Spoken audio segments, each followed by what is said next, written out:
10 fighters who had to relinquish their UFC titles. Holding on to a UFC title is one of the most challenging tasks in all of combat sports. The best in the world are continuously lined up one behind another, and the champion must defeat each contender if they wish to keep the gold around their waist. But sometimes, even for champions, unforeseen circumstances or an injury can ultimately force them to vacate their title. Join us in this video as we discuss 10 fighters who had to relinquish their titles during their reign. Number 10. George SaintPierre. One man widely considered the greatest fighter in the UFC's history is George SaintPierre. GSP dominated the welterweight division from April 2008 until December 2013. During this era, he made over 9 successful defenses, defeating anyone the UFC placed in front of him.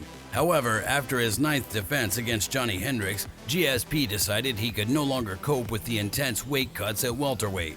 After a lengthy debate, he revealed that he would be vacating the title. It would be 4 years until we saw the return of GSP, but this time he would be challenging Michael Bisping for the middleweight title. He would go on to finish the Brit in the 3rd round, and it looked like a dominant reign at middleweight had just begun. However, GSP was later diagnosed with ulcerative colitis, forcing him to vacate his newly acquired title and retire. Number 9. Yuri Prohaska. Back at UFC 275, Yuri Prohaska became UFC's light heavyweight champion following a victory over Glover Teixeira. The fight was a 5-round brawl and quickly became a contender for Fight of the Year. After such a close fight, the UFC knew the competitors had to run it back, and so a rematch was penciled in for UFC 282. However, before these two warriors had the chance to stand face-to-face inside the octagon once again, the bout was cancelled.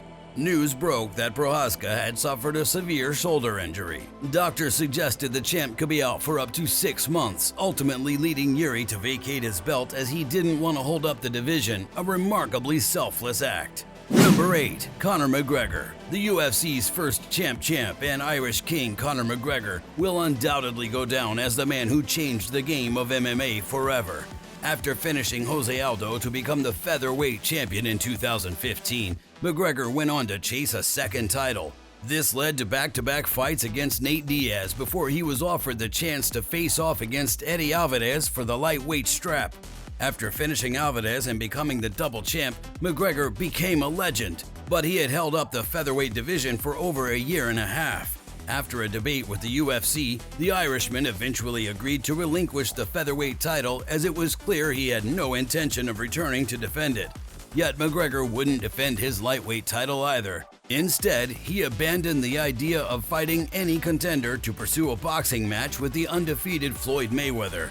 As he said on several occasions, the double champ does whatever the fuck he wants. Number 7. Nico Montano. When the UFC announced that the first champion of the women's flyweight division would be decided by way of a tournament back in 2017, no one thought Nico Montano would come out on top. The contender had a lackluster record of 3-2 and was considered a heavy underdog. However, after an impressive showing, defeating the betting favorite Lauren Murphy and 3 other contenders, Montano had achieved her dream of becoming a UFC champion. She was soon matched up with the former bantamweight champion Valentina Shevchenko. But before the pair would meet in the center of the UFC's octagon, an unfortunate set of circumstances would prematurely end the champion's reign. During the lead-up to the fight with Shevchenko, Montano ended up in the hospital after an extremely tough weight cut. The fight was later called off by the UFC, but they also forced Montano to relinquish her title before she'd even had the chance to defend it. Number 6. Jon Jones. Jon Jones is often considered by many to be the one and true GOAT of the UFC. He dominated the light heavyweight division for almost a decade after becoming the youngest champion in history at just 23 years old. As time went on, we could see that Jon's fire was beginning to fade. Couple this together with his out-of-cage antics, and fans truly believed he might be heading toward an early retirement. In 2020, Jon confirmed that after a long debate with the UFC, he decided it was time to walk away from the division he dominated for so long. Ultimately, this led Jones to vacate the light heavyweight title, but this wasn't the end of his story. Jones' new goal was to move up to heavyweight, an event we would wait over 3 years to see. When we finally saw him return at UFC 285, it was as if he never left. Jones quickly finished Cyril Gane and became the new heavyweight champion in the process. Number 5. Frank Mir. It's probably fair to say that fans remember the first time Frank Mir became the UFC's heavyweight champion. He met the unbeaten Tim Sylvia at UFC 48 in 2004, and most spectators had their money on Sylvia that night. However, we soon learned that we should never count out the beast that is Mir. He caught his opponent in a crazy armbar and snapped Sylvia's arm before he had the chance to tap. Mir was just 25 years old when he became the champion and was now seen as the division's brightest prospect. However, tragedy would strike before he had the chance to defend his title. Mir would be involved in a devastating motorcycle accident and suffered 2 breaks in his femur and a badly damaged knee.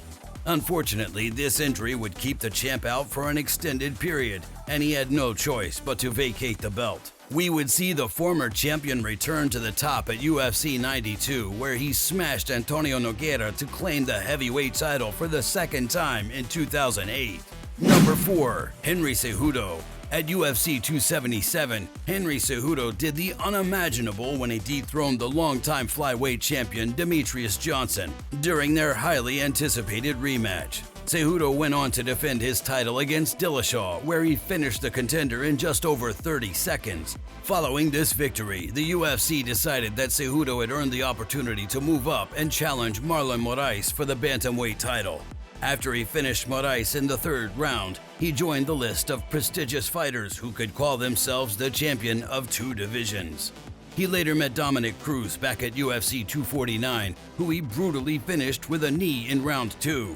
Following an impressive victory over another legend of the sport, Cejudo decided that enough was enough and he would be retiring from MMA. With this announcement, Triple C would vacate both the UFC's flyweight and bantamweight belts, but he wouldn't stay retired for long. 3 years later, we saw the Olympic gold medalist return to face the new bantamweight king, Aljamain Sterling, and things did not go Cejudo's way on the night. Fans even suggest that for the sake of his legacy, it might have been best if the former champ had just stayed retired. Number 3. Khabib Nurmagomedov. At UFC 223, Khabib Nurmagomedov achieved his dream of becoming a UFC champion. He defeated Ayla Cuenta, and his reign as one of the division's most dominant champions had just begun. He would go on to defend his title against Conor McGregor, Dustin Poirier, and Justin Gaethje, finishing them all by way of submission. After finishing 3 of the division's best contenders, Khabib's record was now 29 wins and 0 losses. While fans were hopeful he would try and extend this to 30, Khabib announced after the Gaethje fight that following the passing of his father and his mother's wishes, he would be retiring from MMA. Much to the dismay of the fans and the UFC, Khabib stuck to his word and vacated his belt in the process. Number 2. Jamal Hill. After Yuri Prohaska vacated the light heavyweight title at the end of 2022, this paved the way for Jamal Hill to step up and face off against the challenger Glover Teixeira at UFC 283.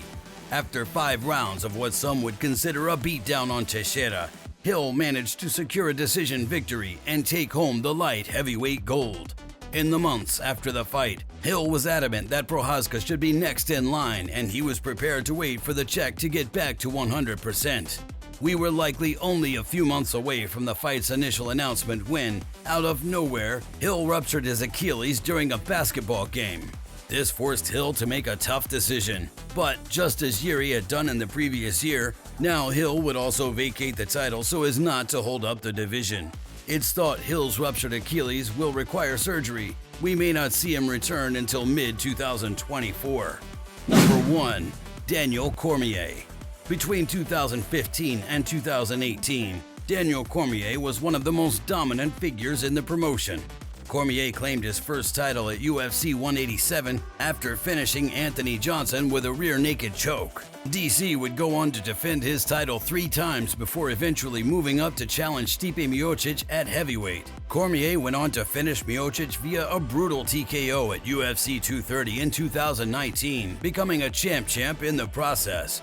Instead of holding on to the light heavyweight title, Cormier decided that he would vacate the belt and focus on his rematch with Stipe Miocic. However, he would taste defeat at the hands of Miocic twice in his next 2 fights. This would be the end of the line for Cormier, for soon after he revealed his plans to retire from mixed martial arts.